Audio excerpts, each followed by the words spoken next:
যখন একজন মাননীয় প্রধানমন্ত্রী রাত্রে কাউকে নিয়ে রাস্তায় বের হবে, সেটার গুরুত্ব কিন্তু অনেক বেশি। যে আপনাদের দৃষ্টিতে যেখানে ময়লা দেখবেন, ভিডিও কিংবা ছবি পেয়ে আমাদেরকে ট্যাগ করে দিবেন, আমরা 24 ঘন্টা সময়ের মধ্যে সেগুলো ক্লিন করে ফেলব।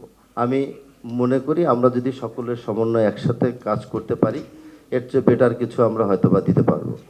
মাঝে মাঝেই হয়তো মনে হচ্ছে আমরা এখানে কিছু মানুষ বসে সময় কাটাচ্ছি, গল্প করছি, বিষয়টা এরকম নয়। ওয়ার্কশপ একটা, আমার কাছে আগে তাই মনে হতো 10 বছর 12 বছর আগে, যে কি কথা বলে বসে বসে কথা টথা বলে আবার চলে যায় বাসায়।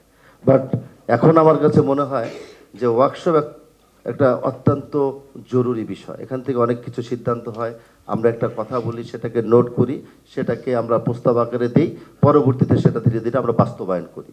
প্রস্তাব দিয়ে লাভ ঠাপ নাই, এটাকে বাস্তবায়ন করাটাই হলো আমাদের মূল কাজ। গত অনেকগুলো বছর হয়তো বা এভাবে বাস্তবায়ন না হলেও সেই সময় রাজনৈতিক একটা বিষয় ছিল বাংলাদেশে, টালমাল ছিল।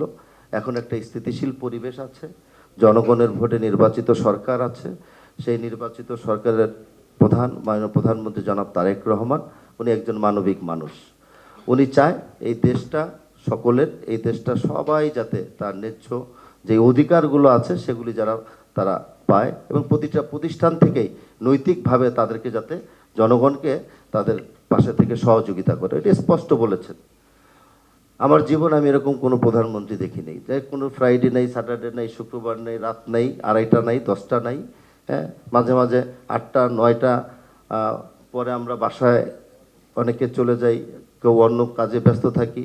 উনি নিজে ডেকে নিয়ে গাড়িতে উঠায় ঘোরায়, কোথায় ময়লা, কোথায় কি, এই যে বিষয়গুলো আছে, এটা কিন্তু আসলে দেখতে যাই হোক, যখন একজন মাননীয় প্রধানমন্ত্রী রাত্রে কাউকে নিয়ে রাস্তায় বের হবে, সেটার গুরুত্ব কিন্তু অনেক বেশি। তার মানে এই কাজগুলো তোমাদেরকে করতে হবে। যেমন বর্জ্যর বিষয়ে একটু আগে আমাদের সিও বলেছেন, বর্জ্য রিলেটেড এই যে আমাদের হেলথ, স্বাস্থ্য, মশা, এডিস মশা বলি, যাই বলি, সব কিন্তু মূল উৎস ওই জায়গা থেকে আসে, ময়লা। তা আমরা শুনলে হয়তো বা খুশি হবেন, আমি নিজে ডিএনসিসির পক্ষ থেকে সোশ্যাল মিডিয়াতে একটা বিজ্ঞপ্তি দিয়েছি।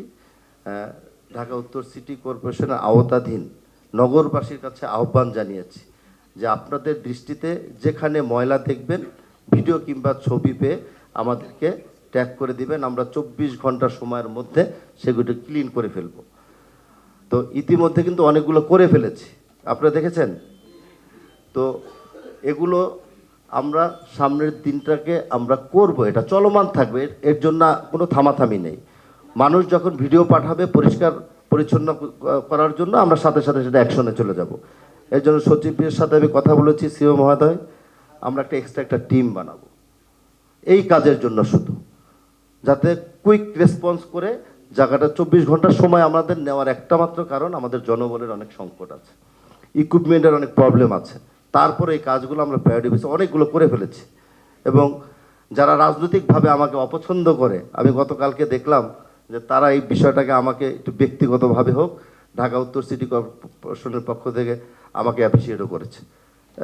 তো আমি চাই এই কাজটা চলমান থাকবে, এবং আমাদের যারা কর্মকর্তারা এখানে আছেন, আপনাদের বাসা বাড়ি আশেপাশে যারা বসবাস করেন, আপনাদের দৃষ্টিতেও যদি কোথাও কোনো কিছু থাকে, ময়লার স্তূপ, আমরা তো সব জায়গায় মনিটরিং করতে পারবো না, অনেক বড় শহর, আমরা সেগুলিকেও করব।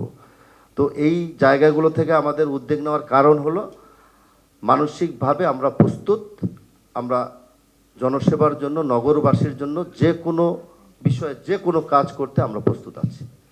তো ইনশাল্লাহ আপনারা যারা আজকে অংশগ্রহণ করেছেন, আল্লাহ রাব্বুল আলামিন আপনারা আমাদেরকে সবাইকে হেফাজত করুন।